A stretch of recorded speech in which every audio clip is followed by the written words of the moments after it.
power is never loud, respect is never begged, and strategy is never accidental. This is the strategic mind. There is a particular kind of silence that unsettles people.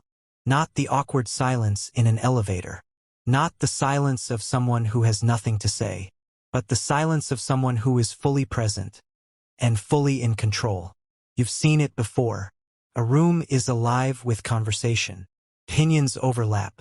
Someone laughs a little too loudly. Someone else defends a point that wasn't attacked. The air feels crowded, almost humid with effort. And in the middle of it, one person is quiet, not withdrawn, not anxious, not disengaged, just still. That stillness changes the temperature of the room. It's subtle. No one announces it. But the rhythm shifts. The laughter tightens. The arguments become slightly sharper, slightly more self-conscious. And for some men, that stillness feels like pressure.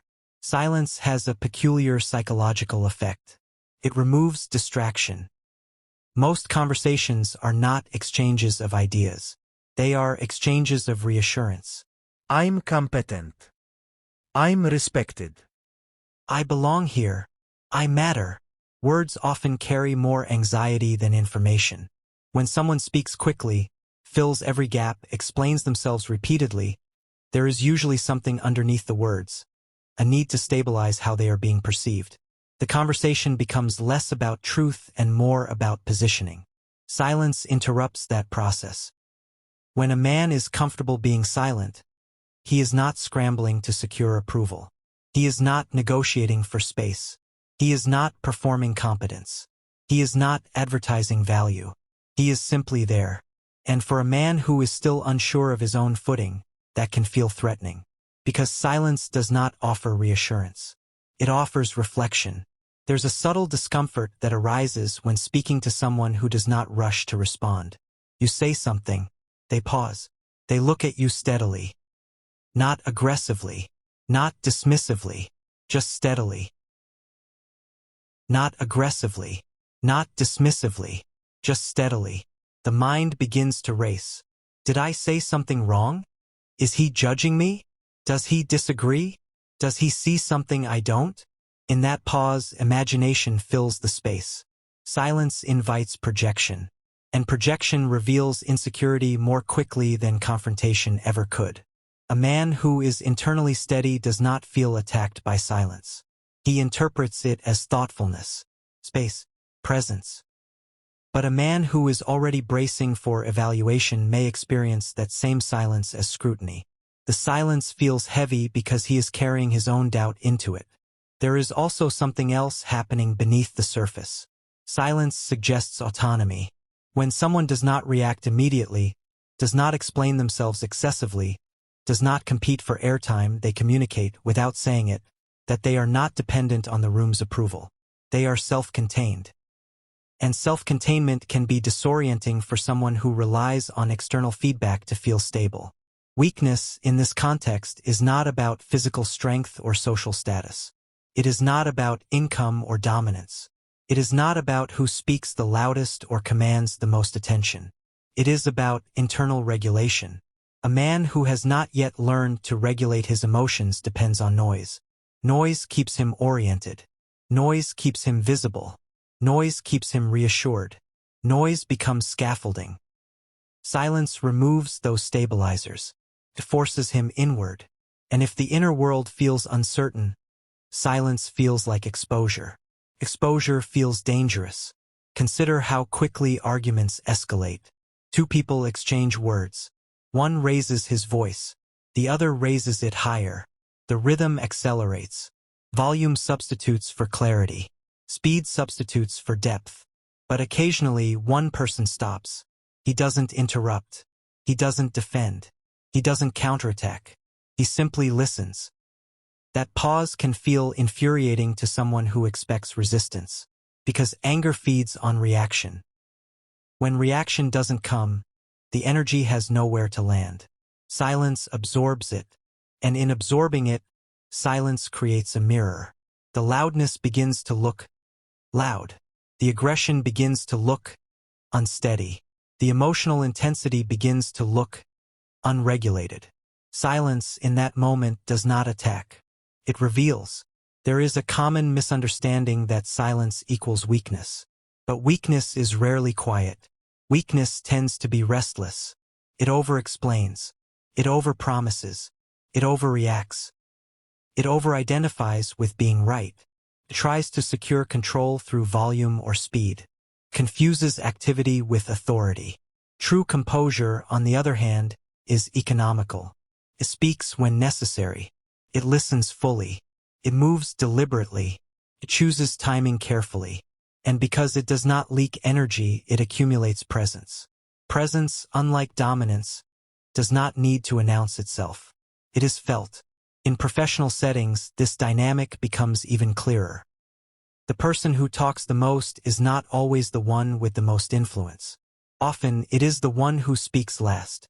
The one who listens to every perspective, gathers information quietly, and then offers a concise observation that reframes the entire discussion. There is weight in restraint. When words are not spent carelessly, they carry more value. A man who speaks sparingly trains others to listen carefully. A man who reacts sparingly trains others to measure their approach. Over time, this creates a subtle shift in power, not through force but through consistency. And for someone accustomed to dominating through noise, that shift can feel destabilizing. Silence also communicates boundaries. When someone tries to provoke, to tease, to test limits, a calm lack of reaction can feel far more decisive than a defensive response. Not every comment requires engagement. Not every opinion requires correction. Not every challenge deserves acknowledgement. When a man chooses not to engage in low-level conflict, he signals that his attention is selective. Attention is a resource. Where it goes determines what grows. Weak men often chase attention. Secure men direct it. That difference is rarely loud, but it is deeply felt. There is something else about silence that can be misunderstood. It requires self-trust. To remain silent in a tense moment, a person must trust that they do not need to fill the space to maintain respect. They must trust that their value is not dependent on constant verbal proof. That kind of trust is built slowly, comes from experience, from reflection, from observing one's own patterns, from learning that impulsive speech often costs more than it earns. It comes from losing control once and deciding never to be ruled by impulse again. When someone lacks that trust, silence can feel like a void, and humans are uncomfortable with voids. We rush to fill them. We speak prematurely. We reveal more than necessary. We explain what was never questioned. We argue points that were never attacked. Silence does none of this. It waits. And waiting can feel powerful or intimidating, depending on how secure someone feels internally. There is a quiet confidence in a man who can sit in stillness without shrinking. He does not avert his eyes nervously. He does not fidget for approval. He does not rush to repair discomfort. He does not perform ease. He allows discomfort to exist. That capacity alone communicates strength. Because it suggests emotional tolerance. Emotional tolerance is rare. Many people experience discomfort as danger. They react immediately to escape it. But a man who can remain present in discomfort signals that he is not governed by impulse. He is governed by choice. Choice creates stability. And stability, especially in chaotic environments, can feel intimidating to those who are constantly reacting. There is also a neurological component to this. Silence slows the tempo of interaction. When tempo slows, awareness increases. When awareness increases, inconsistencies become more visible. A rushed conversation allows contradictions to slip through unnoticed. A quiet pause exposes them. This is one reason silence feels threatening to someone who relies on momentum to carry perception. Momentum can hide fragility. Stillness cannot. It is important to understand that silence is not a weapon. When used to punish or manipulate, it loses its grounding. It becomes avoidance. The silence that carries weight is not cold. It is not withdrawn. It is attentive. There is warmth in it, awareness in it. It says without saying, I am here. I am listening. I am not unsettled. That kind of silence does not seek to overpower. It simply refuses to be overpowered. And refusal, calm, steady refusal, can unsettle those who rely on emotional dominance. Many men are taught that strength must be visible. Visible strength is often loud, assertive, immediate. It interrupts. It declares. It asserts territory quickly. But invisible strength is quieter. It is measured breathing in conflict. It is the decision not to interrupt. It is the pause before responding. It is the steady gaze that does not flinch. Invisible strength is harder to imitate because it cannot be performed convincingly without internal stability. Silence exposes whether stability is real. If a man cannot tolerate another person's calm quiet, it often reveals more about his internal state than about the quiet itself. Silence becomes diagnostic. It shows who is comfortable in their own presence, and who is not. It shows who needs affirmation constantly, and who does not. It shows who collapses without reaction, and who remains intact without applause. Over time, people begin to adjust around someone who is consistently composed. They lower their volume. They choose their words more carefully. They test less aggressively. They interrupt less frequently. Not because they were forced to, but because composure creates its own gravity. Gravity does not argue. It pulls. Silence, when rooted in self-assurance, operates in a similar way. Pulls the room toward steadiness. For those who depend on chaos to feel significant, that pull can feel threatening. Because chaos no longer defines the environment. Stability does. And stability redistributes power quietly. There is another layer to this dynamic. Silence requires patience. Patience signals long-term thinking. A reactive man lives in short emotional bursts.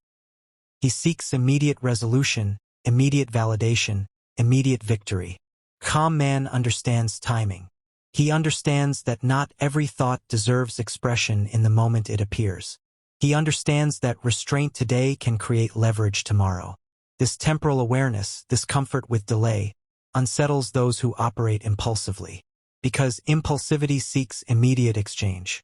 Silence refuses immediacy. It creates distance between stimulus and response. And in that distance, power reorganizes.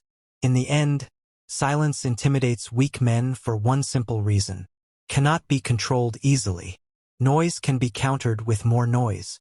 Aggression can be met with aggression. Dominance can be challenged with dominance. But silence offers no clear target. It reveals insecurity without accusing it. It absorbs volatility without amplifying it. It creates space where impulse would prefer immediacy. It slows momentum where chaos would prefer speed. And in that space, truth becomes more visible. Not dramatic truth. Quiet truth. The kind that shows who is centered and who is scrambling. Silence does not need to prove anything. It does not need applause. It does not demand recognition. It does not chase validation. It does not negotiate its worth. It simply remains. And in remaining, it becomes unmistakable. For the man who is internally grounded, silence feels natural. For the man who is not yet steady, silence feels like pressure. Not because silence is aggressive, but because it is unmoved. And there is something deeply unsettling and quietly powerful about a person who cannot be easily moved. In the next exploration, we'll look at why calmness can be dangerous. Until then, remain centered,